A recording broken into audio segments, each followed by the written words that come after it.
नमस्कार। आज मैं आपके सामने फिर से आई हूँ एक बहुत रोचक कहानी लेकर, जिसका शीर्षक है ईमानदारी का इनाम। बहुत समय पहले की बात है। एक छोटे से गांव में रामू नाम का लकड़हारा रहता था।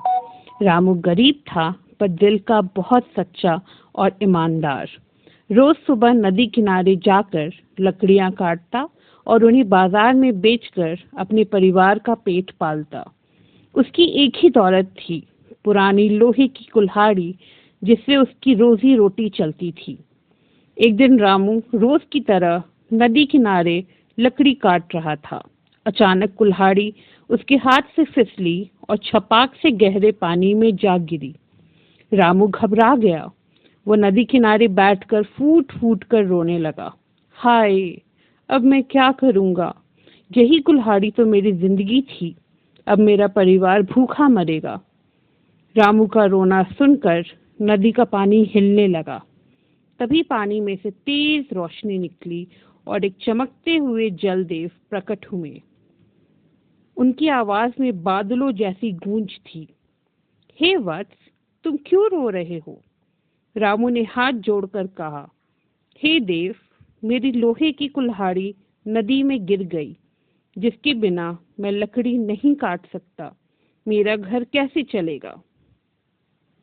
जलदेव मुस्कुराए और बोले, रुको। उन्होंने पानी में हाथ डाला और एक चमचमाती सोने की कुल्हाड़ी निकाली। वत्स, क्या यह तुम्हारी कुल्हाड़ी है? रामू ने सोने की कुल्हाड़ी देखी।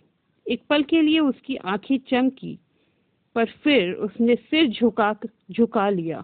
नहीं देव, मेरी कुल्हाड़ी तो पुरानी और लोहे की थी, ये सोने की नहीं है। मैं झूठ बोलकर अमीर नहीं बनना चाहता। जलदेव ने फिर पानी में हाथ डाला।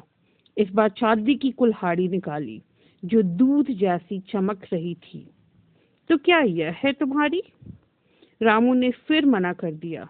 नहीं महाराज, ये भी मेरी नहीं है। भगवान ने मुझे जितना दिया है, मैं उसी में खुश हूँ। जलदेव की आंखों में तीसरी बार उन्होंने हाथ डाला और रामू की वही पुरानी जंग लगी लोहे की कुल्हाड़ी निकाली। और यह? रामू खुशी से उछल पड़ा। हाँ हाँ देव, यही मेरी कुल्हाड़ी है। आपको बहुत बहुत धन्यवाद। जलदेव जोर से हंसे। वत्स रामू, मैं तुम्हारी ईमानदारी से बहुत प्रसन्न हूँ। तुमने लालच में आकर सोने चांदी की कुल्हाड़ी नहीं ली। तुम सच्चे इंसान हो, इसलिए मैं तुम्हें तीनों कुल्हाड़ियां भेंट करता हूँ। ये सोने की, ये चांदी की और तुम्हारी ये लोहे की। रामू हैरान रह गया। पर देव, मैंने तो कुछ नहीं किया। जलदेव बोले, तुमने सबसे मुश्किल काम किया है वत्स। इतना कहकर जलदेव पानी में विलीन हो गए। रामू घर लौटा। उसने सोने चांदी की कुल्हाड़ियां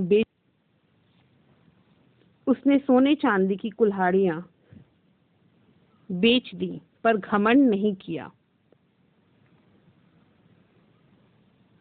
उसने एक अच्छी झोपड़ी बनवाई, पर मेहनत करना नहीं छोड़ा। जो पैसे बचे, उनसे उसने गांव के गरीबों की मदद की। इस कहानी से हमें यह सीख मिलती है कि झूठ और लालच से मिला पैसा जल्दी खत्म हो जाता है, पर ईमानदारी का इनाम ऐसी भगवान सुनना चाहते हैं तो प्लीज इस चैनल को लाइक और सब्सक्राइब करें। धन्यवाद।